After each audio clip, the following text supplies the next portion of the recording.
What's the dumbest thing you've seen someone do at a store? My friend had someone purchase a suitcase. When she opened it as a matter of standard practice at checkout, the rookie shoplifter had filled it with clothes. They just stammered they didn't know why any of that was in there, so she pulled it all out and put it to the side, at which point the customer decided they didn't want to buy the suitcase after all. My husband used to work at a store that sold CDs and other various electronics type things. He had a mom and her kid come in one day. Mom goes off to look at things and the kid wanders over to the CDs. He stuffs about 10 CDs cases in his armpits and tucks his arm tight to his sides. When they go to leave, Hub reaches out to shake the kid's hand. He doesn't want to shake. And his mom's like, "Don't be rude, shake his hand." All the CDs fall out and Hub scoops them up. The mom took her kid outside and blistered his ears for him at the loudest possible volume. Kid was so dumb, he kind of deserved it. I watched a toddler drink nail polish. His mom didn't do anything besides take the bottle and do the weird, violent, angry whisper thing. "Look what you've done now. Mommy will have to pay for that." Her, probably. I think it was a glittery red color, the kind with massive flakes, so definitely not good for the boy. But yeah, that sounds about right. An employee asked if they should call poison control, but she didn't think or even look at them and said no, lol. I used to work at a 3-story big box retail store. Some new kid was working stocking shelves on the upper level. His hand slipped opening a box and he cut himself really badly with his box cutter. Fine, accidents happen. There are a few things one might do to remedy the situation. Perhaps use his store-issued walkie-talkie to call another employee for help. Or maybe he could use one of the many cardboard boxes he had to contain the blood while he went for help. Maybe even use one of the dozens of conveniently placed and clearly labeled first aid kits. Nope. Unfortunately, his solution to the gaping hand wound was to walk across the entire upper story to the escalator, take it down to the second story. Then, inexplicably, instead of getting on the escalator to the bottom floor, which was right there at the foot of the escalator, he just got off. He crossed the entire second floor to take the elevator down. Naturally, the elevators were in the exact opposite end of his true destination, the store entrance. So he crosses an entire floor for the 3rd time, leaving a trail of blood across the entire store. Then he just left. Never said a word to anybody. Store policy was that no spills can be left unattended until they are cleaned up. But only a small fraction of the staff was trained to handle biospills. Also, nobody ever planned on a store-wide spill of this magnitude. We had to shut down all registers except the self-checkout and have all the cashiers, backroom, managers, security, basically everybody in the store that wasn't at lunch, make a human chain space throughout the store to block off as much as they could. The store manager had to wait outside and prevent more people from entering. This was a busy weekend day too. Then the small number of people who were allowed to clean up the blood started working their way through the entire store, cleaning up an unsettling high volume of this kid's blood.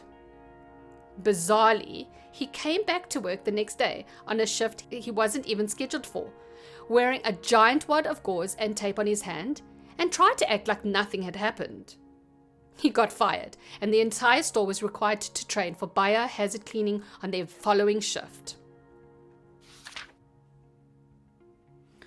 A guy stopped mid-cycle in the revolving door to pick up something he dropped on the floor and got whacked hard in the rear when another customer entered. At a previous hotel where I worked, the number of parents who let their small children play with the automatic revolving door was alarming. They would play the game of hitting the automatic button and sticking their little arms in the path to see how close they could yank their arms out before the door squashed their fingers or arms. This is shortly followed by a parental indignation that either we let their children play with dangerous machinery or indignation that we would tell the children to stop. Worked at a pet store and watched a guy try and shove a huge aquarium filter in his hoodie. Then he had the balls to approach the counter with this protruding abnormality from his belly and tried to buy something. I laughed and told him to return it or I'd call the cops. He looked shook up, waddled back to the aisle and put it on the shelf. Told him on the way out to never return. Another one from the pet store was back when Finding Nemo came out. A guy called in about getting a clownfish. So we explained the requirements of setting up a saltwater tank. The guy says, that's way too much work. Can't I just paint a goldfish? We all had a good laugh about that one. Okay, so I was at work in an ice cream shop. A lady comes in and orders a vanilla milkshake. She gets this nasty look on her face when I add the milk, but shrugs it off when I ask her about it. So I'm ringing her out and she pays, and then goes right to my owner and complains about the service. I'd like to let you know that that boy who just served me, I'm 19, was very rude to me. What did he do, ma'am? He made my milkshake with milk in it, and I'm lactose intolerant. I demand a refund and for him to be fired. I'm just sitting here dumbfounded how anyone could be so stupid. Ice cream, by its very nature, has milk. My girlfriend works at a reptile store. There are signs plastered on every surface that clearly say, do not open any cages, ask a representative if you want to see an animal. Well, these two girls strolled in and just decided they were going to open up the tank of a Burmese python, which is a massive snake that if hungry would probably not hesitate to attempt to feast on a hand. Luckily, a couple of employees saw this and flipped out on them.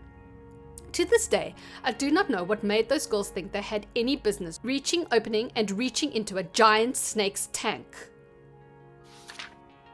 The woman who was arguing with me, I was working in the produce department of a grocery store, about how she didn't like how one side of the watermelon was flatter, paler, and a little dirty. I said, that's just how they get when they are on the ground. What do you mean, when they're on the ground? She thought watermelons grow on trees. Okay, but imagine if they did grow on trees. Like instead of possibly getting hit with an apple that fell off the tree, you just got demolished by a damn watermelon. Lol. I'm picturing it falling and going over your head like a melon helmet. People flailing around with melon heads. I work at Albertson in Boise, Idaho, quite a few years ago. We had a man named Harley Brown come into the store with a rifle.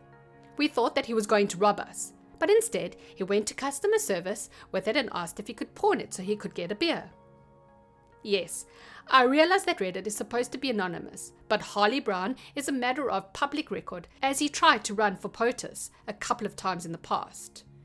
The dude is a straight up kook. Store isn't quite right, but I used to work at a hotel that was dog friendly. One night, someone came to the lobby, grabbed a newspaper, and then grabbed a cookie from the ceramic jar labeled Woof, directly above the dog bowl. He bit into it before I could stop him, and his embarrassment quickly switched to rage when he realized his mistake and that I had seen it. He, without exaggeration, screamed full volume for a minimum of 15 minutes about how awful it is on our part to have dog treats that look like cookies. They were the most generic dog treat you can imagine. I've never seen a human cookie look like one. In a jar, without a label, the jar said Woof. I think the dumb part wasn't even the mistake of eating it, but the attempt to blame us for his own stupidity. Haha, I made dog treats a couple of years ago around Christmas. I sent a plate with my husband to his parents' house. He later told me the cookies I made weren't very good. I asked what cookies. He didn't pay attention when I said they were dog treats, and everyone at the house had the cookies. They were peanut butter and whole wheat flour, so ultimately nothing weird or meaty flavored, just really bland. This actually happened today. I'm a food and drink vendor, so I go to different stores every day to see if they need anything that we sell. There is a lot of dumb stuff that happens, but this one is still fresh. So I'm in an aisle at one of these stores, and this old man wearing a mask, which is good, calls out to me and asks me if I work at said store. This happens a lot. And it's not a big deal.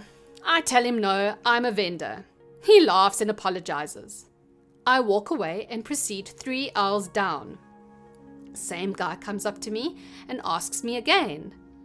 He laughs and apologizes profusely after I tell him that I'm the same guy he just asked. He then says that he's looking for coffee filters and can't find them. Having an idea of where it is, I walk him to the aisle where the coffee is and point to where the filters are on the shelf. Nothing really dumb going on at this point, just a little funny. He then starts to firmly pat me on both shoulders continuously while thanking me. This guy has a mask on, but just reached out and rubbed his hands all over me. Furniture store I worked at. Smaller items, anything smaller than a recliner, could be arranged to be shipped to the store for pickup, saving the customer the delivery fee. But the customer just has to bring a proper vehicle to pick it up. So, a couple comes in saying they have an order to pick up. I ask if they have the receipt. We give a physical paper one and an email one. And they say yes, but don't get anything from a pocket. After about 10 seconds of silence, I say, "Can I have it?" To which they reply, "I don't see how that's relevant. Let me talk to the manager." Manager was right there since I was fairly new, and eventually got the receipt from them. They paid their remaining balance, and I got the item for them. A twin-sized bunk bed. These people had a tiny car, Civic or something, and it was packed up like they were going on a month-long road trip. And they complained about us not telling them the box would be that big. Packaging dimensions are listed online. They had to leave it with us. They never came back for their fully paid for bed. We sent it back to the warehouse and sold it again. Edit. Forgot the best part. They left a 1-star review on the store and acted like we were the villains for not giving them, who could have been randos off the street until they gave us the receipt, their product, and for not helping them load it into their car.